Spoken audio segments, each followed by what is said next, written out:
Welcome to the Get Fit Guy's quick and dirty tips to slim down and shape up. My name is Ben Greenfield, and I'm the Get Fit Guy.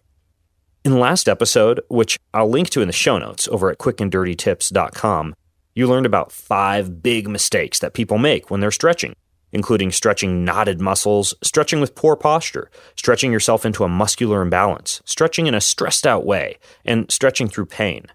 Today, we're going to jump right into the last 5 stretching mistakes. So let's take a few deep breaths, limber up with a few arm swings and leg swings, and jump right in. Mistake number 6 is stretching before strength. It's no secret that the more limber a muscle is, the weaker it becomes. Just think about a rubber band. A long, stretchy rubber band is far less strong than a tight, springy rubber band. Now, a recent study on runners found that runners were on average 13 seconds slower when they performed stretching, specifically a static hold and stretch, immediately prior to a 1-mile uphill run. So much for those toe touches before you go tackle the hill repeats. In fact, multiple research studies have shown that static stretching can inhibit the amount of force that a muscle can produce and limit physical performance in just about any jumping, running, or lifting activity you might be doing after that stretch session.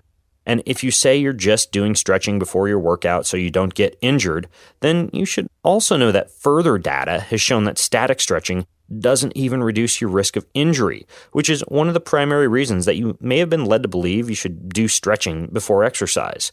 Now, I'm going to put links to all of these studies in the show notes at quickanddirtytips.com, but the New York Times recently had an interesting article on 2 new studies that continue to prove the detrimental effects of static stretching before a workout. The first study showed strength impairments in people who performed static stretching before lifting compared to those who performed the type of dynamic warm-ups you'll learn about in just a little bit. And the second study looked at a total of 104 previous studies on stretching and athletic performance and found that in almost every study, regardless of age, sex, or fitness level, static stretching before a workout decreased performance. This all comes down to the fact that making muscles all loose and making tendons too stretchy prior to exercise makes all of the soft tissue components less able to produce quick and powerful contractions.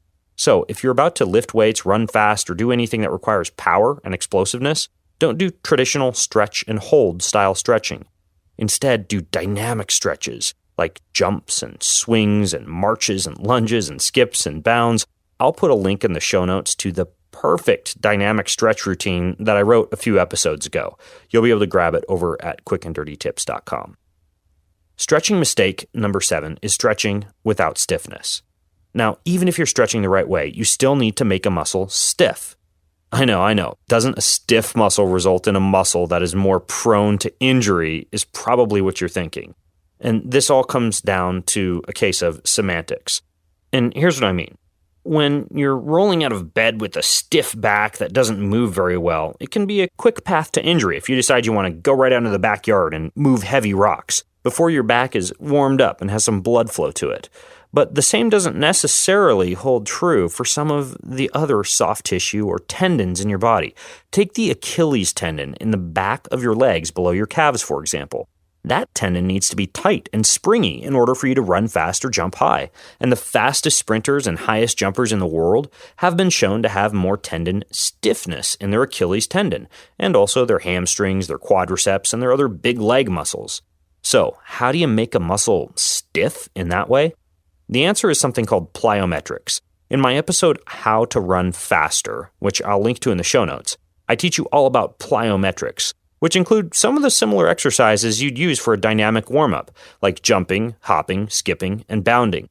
If all you do is stretch without doing these other type of explosive motions, you're never going to get that ideal athletic balance of stretching and stiffness. Now, stretching mistake number 8 is stretching your back. The one single body group that simply tends to get stretched too often is your back. Whether it's reaching for your toes, doing back bridges, or bending side to side, the fact is that you actually don't need to stretch your back quite as much as you'd think. This is because back pain, or an immobile back, is not necessarily due to poor flexibility in your back muscles. It's due to poor flexibility or poor mobility in your pelvis and your hip muscles, which limits the range of motion of your hips and makes your back have to overwork.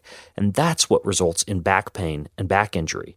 So how the heck do you increase mobility in your hips? Well, some of the best moves involve lunging, squatting, stepping side to side, and doing hip opener exercises. I'll put a couple videos in the show notes to a few of my favorites, like clamshells and bird dogs. Don't you love those names? And that foundation book that I mentioned in part 1 of this series is also really good for teaching you how to have proper pelvic alignment, which saves your back. I'll put a link to that book in the show notes as well. Mistake number 9 is not stretching your feet. Now, in part 1 of this series, I mentioned that I keep a golf ball under my desk to roll out any knots in my feet. I also frequently reach down and stretch each of my toes individually, stand with my feet pressed against the wall in a calf and foot stretch, stand on one leg when I'm doing exercises like an overhead press, and do lots of ankle circles while I'm doing things like brushing my teeth. All of these activities keep my feet nice and stretchy, which is crucial for the health and mobility of my knees, my hips, my back, and even my shoulders. So no matter how much you stretch or how good your stretch program is, be sure not to neglect your feet. And for crying out loud, be careful with things like high heels, cowboy boots, and tight-fitting shoes, all of which can vastly reduce the flexibility and the mobility of your feet, which affect the rest of your body dramatically. Now, mistake number 10 is stretching too simple. Because your muscles eventually adapt to the demands that you place on them, you need to constantly change your workout and fitness routine if you want to become more fit. And stretching is no different. You should always be moving your body in different ways and learning new stretches or new mobility moves that you can do. Some of my favorite resources for learning new stretches include the book, Becoming a Supple Leopard, and yes, that really is the title, visiting yoga classes at gyms and trying to make sure it's not the same teacher every time, buying different yoga or Tai Chi DVDs off of Amazon, and even trying a variety of phone apps that teach new yoga or mobility moves like Mind Body Yoga or Yogamazing or Office Yoga. There's all sorts of new stretch moves that go way above and beyond just touching your toes, and this will keep both your body and your mind guessing. Well, congratulations. If you listen to both these stretching episodes, you now know everything you need to know about common stretching mistakes. Now, if you have more questions about stretching or the stretching mistakes that you've learned about, then head over to facebook.com/getfitguy and leave your thoughts over there. And until next time, this is Ben Greenfield, the Get Fit Guy, asking you, what are you waiting for? Go get fit.